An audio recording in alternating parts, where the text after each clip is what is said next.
jullie lekker geslapen? Goeiemorgen allemaal. Wat fijn dat jullie er zijn. Goedemorgen. Goedemorgen. Hé jongens, Knippeline is er weer. Die komt bij bandjes knippen. Dat is leuk. Sander, mag jij straks naar Knippelie? Ja. Ja. Ga je met Afke mee? Hé jongen. Zullen we deze dan met de tovervisjes? Of was het met de boerderijbiertjes? De boerderij? Ja. Ja?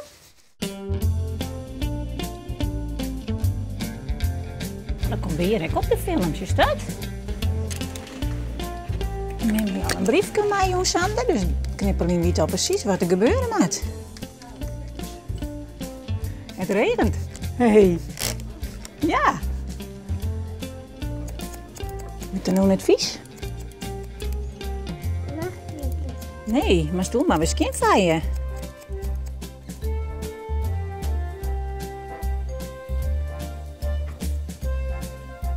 Ik merk echt dat alles gewoon druk leven heeft, qua privé, qua werk. En toen dacht ik van, nou, misschien kunnen we een beetje ontlasten daarin. En toen zei ze van, nou goed, dan kun je met mensen hier knippen laten. Nou, dat scheelt dan wat tijd.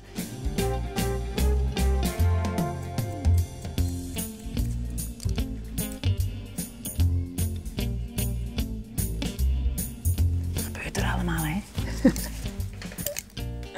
Hoeveel ben je knipsteward? Ik knip jou het staan er 4 op een list. En dan krijg je van tevoren instructies. Vaak zit het op een briefje. Er zit er een envelop waar ze de centen in doen en er zit vaak een briefje bij.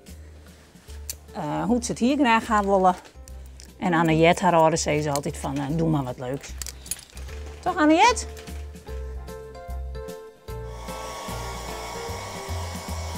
Sommige ben vind ik nog steeds een beetje spannend.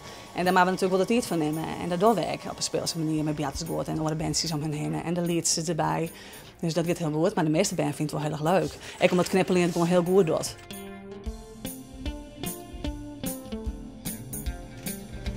Kijk naar de andere kant. Kijk, dan zijn al je krullen weg. Wie is dat? Wie is dat? Ja, het is een echte knuffeldier, hè? Ja. Ja. Helemaal mooi oranje haar. Voor het voetbal. Maar eigenlijk gisteren moeten gaan, hè? Gaan naar voetballen. En wie heeft gewonnen? Papa. Papa. Oké.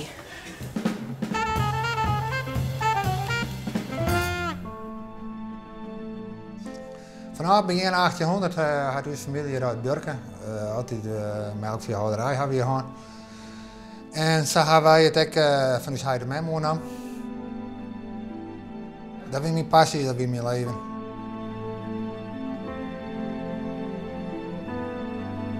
En toen in het begin 2000, toen kwamen wij erachter dat ik koeienallergie had. Dat jij ik nooit? Nee, ik heb er ook nooit van gehad. Ja, inderdaad. En dan maak je keuzes mee. Dat is dan ook wel een klappadje wat ons bedenken moeten. Ja, inderdaad. Dat is ook een klap. Maar ja, dan kun je lang en breed uitdenken, maar je moet verder. En ik maak graag fruitje in. En dan maak je zin om daar draaien moet gaan. Dat je toch boerbloed kan agrariër.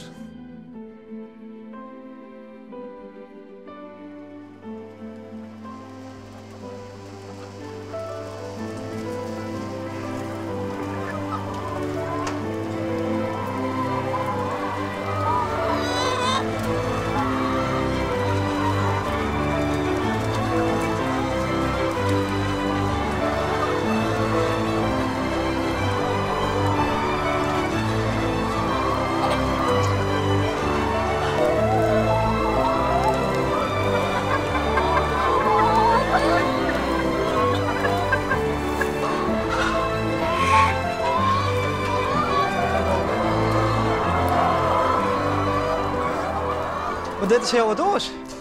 Dit is ook heel wat oors. Dit is heel mooi. Ja, hentjes is mooi boeten. Mooi jas. Dat zijn we vroeger de koeien en boeten. En hoeveel hinden heel? Ik zit haast op 26 hennen op het moment. Ja. Net leeuwen. Leeuwen, heel prettig. Ja, maar ben ik maar iets bezig, dus dat valt wel een slaat aan. Ja. Het makkelijkste met hen is als hoe je boeten haast, zodra het schimmer wordt, je verzauwen er binnen. Ja. En we gaan naar een maaiwerker, Arend, die helpt mij. En dan kunnen we het knappen aarden. Ja, helemaal 2 man. Ja.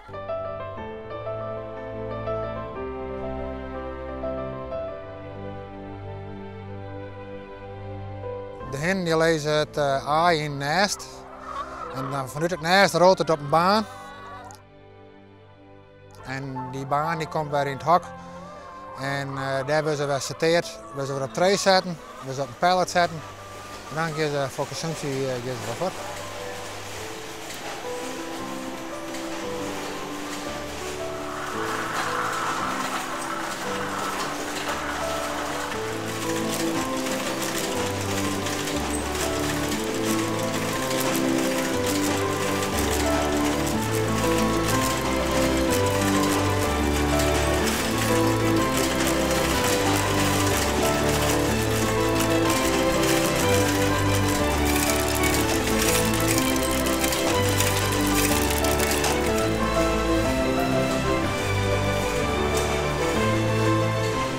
Geloof ik nog voordat er hen binnen zitten nou nog, hè? Ja, die ben ik lekker ben. En meestal heel prettig, je zult je moeten en dan gaan ze naar binnen. Dus een teken dat ze het binnen net goed hebben. En hoeveel aaien produceer je hem op een dag? Nou, momenteel zetten we ongeveer 50.000 dagen in thuis. Oh, machtig. Ja jong, heel prettig. Maar die ben ik samen weer voort, ben ik samen weer op. Ja, dan ben ik heel prettig mensen in de wereld, joh. Maar dan ga je naar eigen. Van die oude wiefjes, hè? Ja. Zo klinken ze wel, hè? Stel oude wieren. Ja. Maar wel gezellig, hè?